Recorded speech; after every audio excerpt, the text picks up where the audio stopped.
Muito boa noite, amados irmãos, irmãs, amigos, amigas, os meus familiares, alunos, alunas, ex-alunos, ex-alunas. Eu disse que nós demoraríamos 2 semanas, né? Mas eu achei muito tempo, né? A gente já deu uma descansada boa, eu acredito, né? E mais uma vez eu quero agradecer a todos vocês que acompanharam, ou que têm acompanhado os vídeos aí, falando da palavra de Deus, falando de questões essenciais para o homem. Eu acredito, né, já disse a vocês, eu acredito que a necessidade real é Deus na nossa vida. E aí cabe uma reflexão de cada um. Olhem bem para a vida e percebam se há alguma coisa que nos preencha mais do que Deus, ou a palavra de Deus. Não é um discurso religioso, estou dizendo dessa essência do amor, que o homem tem carência, que tem em Deus está sobrando. O amor, a esperança, a fé, a paz, a alegria, a bondade, a longanimidade, a humildade, a mansidão, tantas outras virtudes que está em Deus e está em nós, nessa centelha divina, nessa parte do nosso espírito que foi criada, soprada em nós por Deus. Essa parte tão maravilhosa que o homem tem, onde está a sua consciência, a sua parte que tem capacidade de ter comunhão com a verdade, onde você pode ouvir realmente a voz do Criador, dentro, lá no íntimo da gente. Há um Criador. Olha para a natureza, que coisa linda, né? A chuva, mesmo que nós tenhamos desregulado um pouco o clima por aí, o tempo, ainda assim a gente tem a água, o ar, tudo de graça. Olha que chique.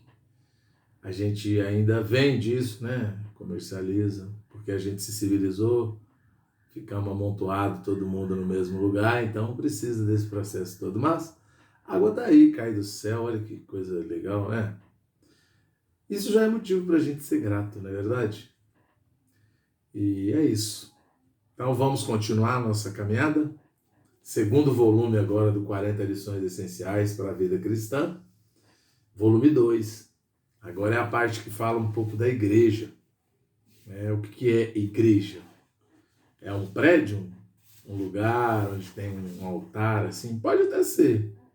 Mas o termo igreja, em grego, né? É eclesia. Significa assembleia dos chamados para fora. Para fora de onde? Para fora de tudo que não é Deus, né? Para fora do mundo, para fora das questões que nós muitas vezes fazemos e não são tão agradáveis, né? A gente sabe bem, né, como que a gente é sem esses valores fundamentais, essenciais, que estão em Deus, né? Que está na nossa dimensão mais íntima, mais espiritualizada, não é isso? Muito bem. E igreja, então, é essa assembleia dos chamados para fora do mundo, para fora das coisas que não são agradáveis a Deus. E não importa se tiver eu e mais um embaixo de uma árvore, ali está esse termo eclesia. Nós dois somos chamados para fora do mundo.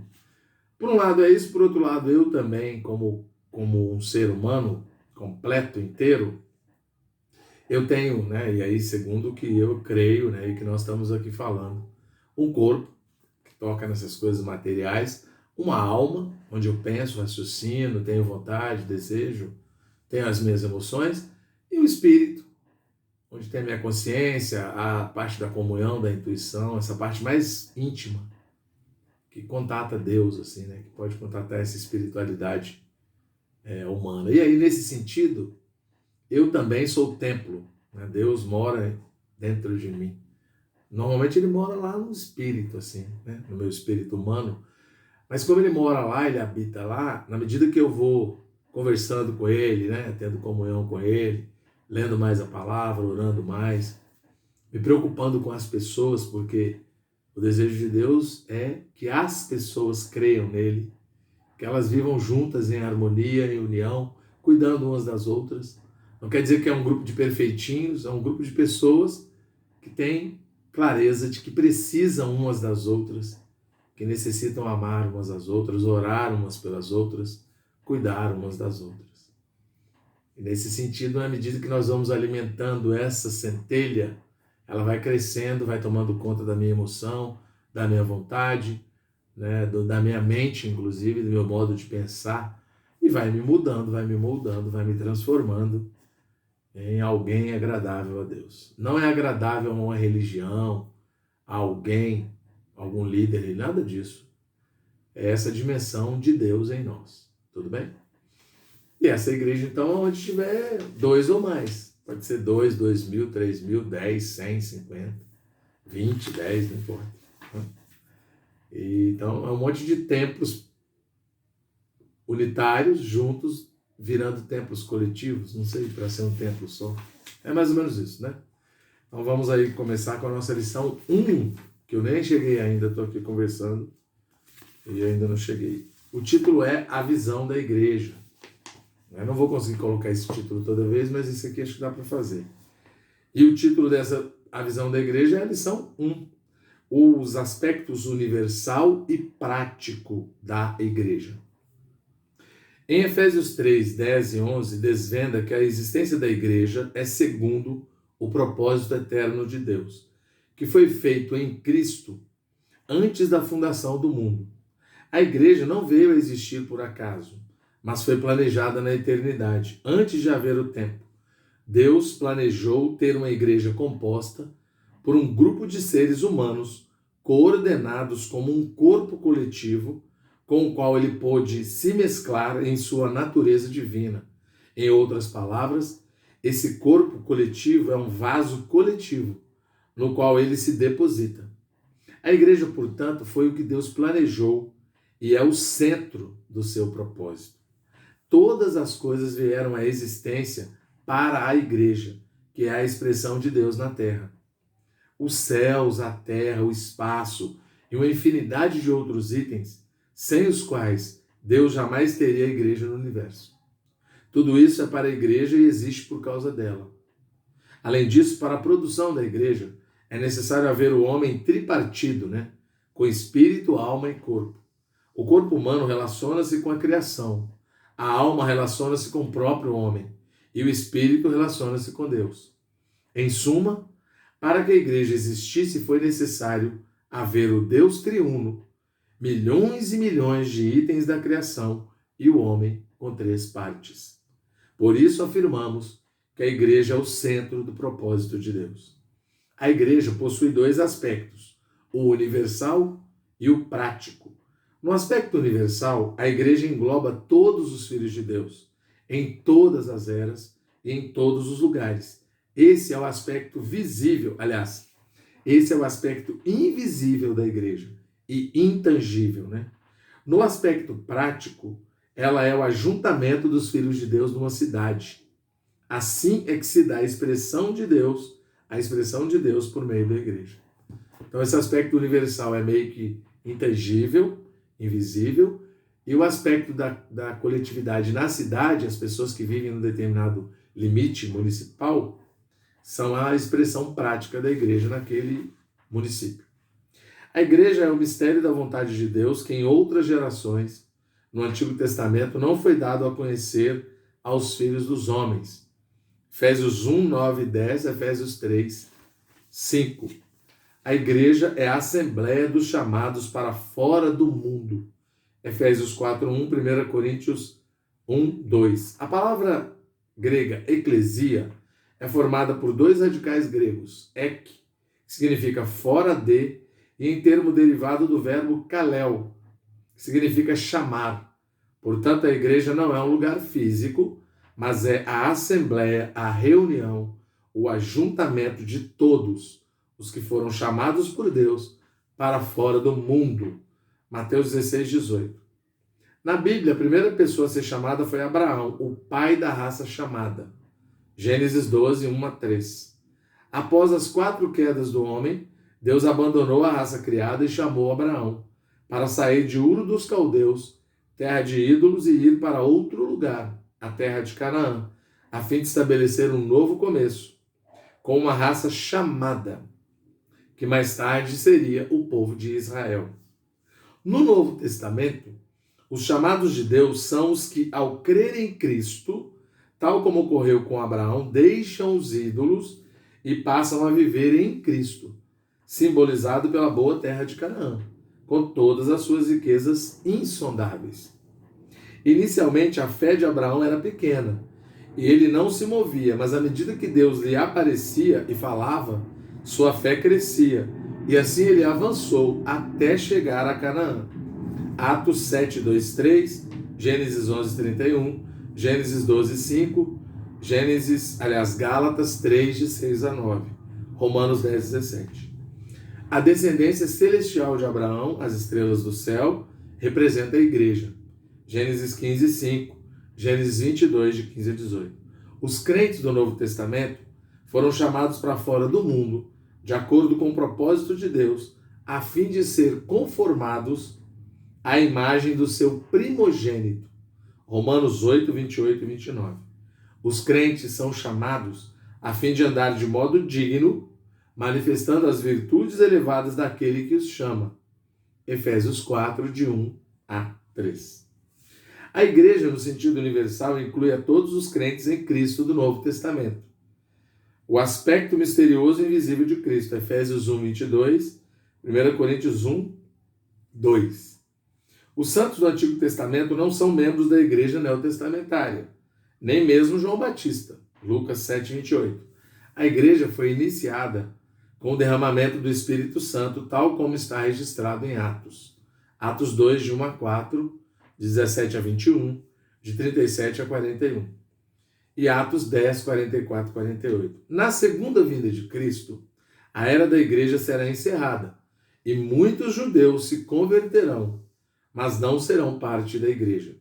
Zacarias 12, 10. A igreja, no sentido universal, é revelada pelo Senhor Jesus em Mateus 16, de 13 a 20. A maneira prática de experimentar a igreja no aspecto universal é viver a igreja numa cidade. Mateus 18, de 15 a 17. A igreja em cada cidade torna-se a expressão prática do corpo de Cristo. Atos 8, 1, Atos 13, 1, 1 Coríntios 12, 27. Todas as igrejas constituem o único corpo de Cristo. Efésios 4, versículo 4. As características do aspecto prático da igreja. Mateus 16, 18. Efésios 2, 21 e 22. A obra da edificação do corpo de Cristo é realizada para as igrejas, uma em cada cidade. 1 Coríntios 4, 17. Ok? Então vamos ler aí os versículos das partes pretas. Eu acho que dá para entender bastante coisa aqui. Vamos ler Efésios 1, 9 e 10. Efésios 1, 9 e 10. Efésios 1, 9 e 10. Muito bem, já cheguei. Desvendando-nos o mistério da sua vontade, segundo o seu beneplácito que propusera em Cristo, de fazer convergir nele, na dispensação da plenitude dos tempos, todas as coisas, tanto as do céu como as da terra. Agora, Efésios 3, 5. O qual em outras gerações não foi dado a conhecer aos filhos dos homens, como agora foi revelado aos seus santos apóstolos e profetas no Espírito. Muito bem. Agora vamos ler Efésios 4, 1. Rogo-vos, pois eu, o prisioneiro no Senhor, que andeis de modo digno da vocação a que fostes chamados. 1 Coríntios 1, versículo 2. 1 Coríntios 1, 2. 1 versículo 2, ó. A igreja de Deus que está em Corinto, aos santificados em Cristo Jesus, chamados para ser santos, com todos os que em todo lugar invocam o nome de nosso Senhor Jesus Cristo, Senhor deles e nosso. Muito rico isso, né? Agora eu quero ler sobre a questão de Abraão, é importante ler. Ele foi a primeira pessoa chamada, né? Gênesis 12, 1 a 3. E aí vou ler alguns versículos aqui sobre Abraão, porque é importante para a gente ler. Gênesis 12, de 1 a 3. Vamos lá, rapidinho. Gênesis 12, de 1 a 3. Ora, disse o Senhor a Abraão: sai da tua terra, da tua parentela e da casa de teu pai, e vai para a terra que te mostrarei. De ti farei uma grande nação, e te abençoarei, e te engrandecerei o nome. Sê tu uma bênção. Abençoarei os que te abençoarem, e amaldiçoarei os que te amaldiçoarem. Em ti serão benditas todas as famílias da terra. É rico isso, né?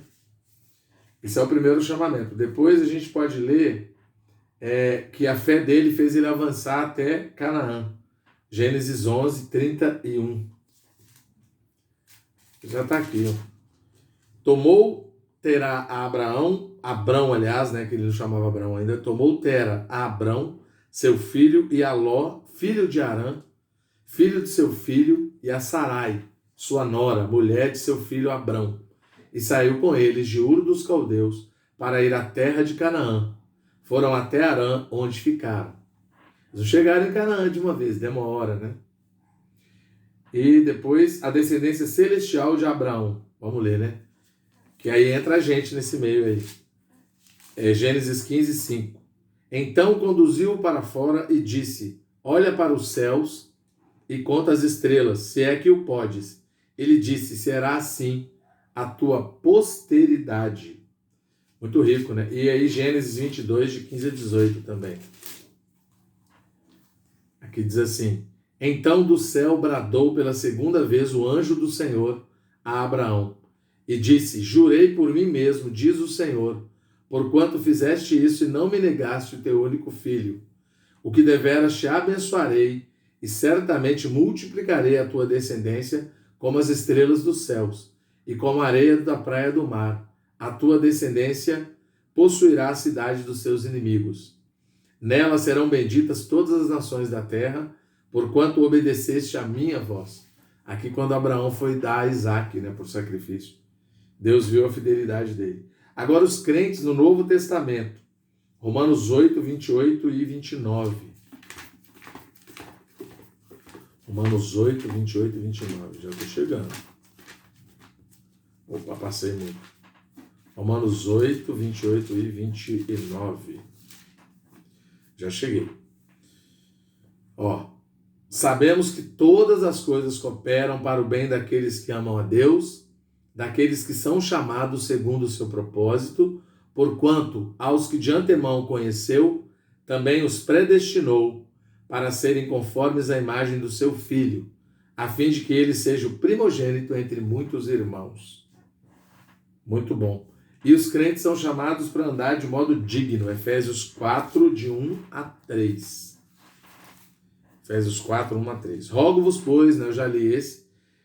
Rogo-vos, pois, eu, prisioneiro no Senhor, que andeis de modo digno da vocação a que fostes chamados, com toda a humildade, mansidão, com longanimidade, suportando-vos uns aos outros em amor, esforçando-vos diligentemente por preservar a unidade do Espírito no vínculo da paz. Muito rico isso, né? A igreja no sentido universal, e aí no sentido universal e local, e a gente termina. Efésios 1, 22, aqui diz assim: e pôs todas as coisas debaixo dos pés, e para ser o cabeça sobre todas as coisas, o deu à igreja. Eu vou ler o 23 também. A qual é o seu corpo, a plenitude daquele que a tudo enche em todas as coisas. E aqui também eu quero ler como a igreja foi gerada no Novo Testamento. Atos 2, de 1 a 4. Importante ler também isso. Atos 2, de 1 a 4. Ao cumprir-se o dia de Pentecostes, estavam todos reunidos no mesmo lugar. De repente veio do céu um som, como de um vento impetuoso, e encheu toda a casa onde estavam assentados. E apareceram distribuídas entre eles línguas como de fogo, e pousou uma sobre cada um deles. Todos ficaram cheios do Espírito Santo e passaram a falar em outras línguas, segundo o Espírito lhes concedia que falassem. Agora o versículo 17 até o 21. E acontecerá nos últimos dias, diz o Senhor, que derramarei do meu espírito sobre toda a carne, vossos filhos e vossas filhas profetizarão, vossos jovens terão visões, e sonharão vossos velhos. Até sobre os meus servos e sobre as minhas servas derramarei do meu espírito naqueles dias, e profetizarão. Mostrarei prodígios em cima no céu e sinais embaixo na terra, sangue, fogo e vapor de fumaça. O sol se converterá em trevas e a lua em sangue, antes que venha o grande e glorioso dia do Senhor. E acontecerá que todo aquele que invocar o nome do Senhor será salvo. Muito rico isso, né? E aí vamos ler, por último, a parte do aspecto, a maneira, a igreja em cada cidade, a expressão prática. Atos 8, 1 e Atos 13, 1. Atos 8, versículo 1. Naquele dia levantou-se grande perseguição contra a igreja em Jerusalém. E todos, exceto os apóstolos, foram dispersos pelas regiões da Judéia e Samaria. Quer dizer, Jerusalém é uma cidade, né? Então, a igreja em Jerusalém. E Atos 13, 1, e a gente fecha aqui essa primeira lição da parte 2 do Fundamentos. Havia na igreja de Antioquia profetas e mestres, Barnabé, Simeão, por sobrenome Níger, Lúcio de Cirene, Manaém, Colasso de Herodes, o tetrarca, e Saulo. E aí, se você lê o 2, fala, e servindo eles ao Senhor, e jejuando, disse o Espírito Santo, separai-me agora, Barnabé e Saulo, para a obra a que os tenho chamado. Então é isso, a igreja num lugar, as pessoas estão ali reunidas para orar, para cuidar de outras pessoas, para levar essa mesma mensagem de amor e paz a todas as outras pessoas. É isso, em cada cidade uma expressão e universalmente essa expressão máxima, que é desde Abraão, desde antes da fundação do mundo, e essa geração no Novo Testamento a partir de Jerusalém, do sopro do Espírito Santo, e a partir da ida, né, da ressurreição de Cristo, ele próprio delegou os discípulos para irem fazerem discípulos em nome do Pai, do Filho e do Espírito Santo, batizando-os, ensinando-os a guardar todas essas questões do amor, do perdão, da humildade, bondade, longanimidade, suportando-vos uns aos outros, cuidando uns dos outros, tá bom? É isso. Deus abençoe.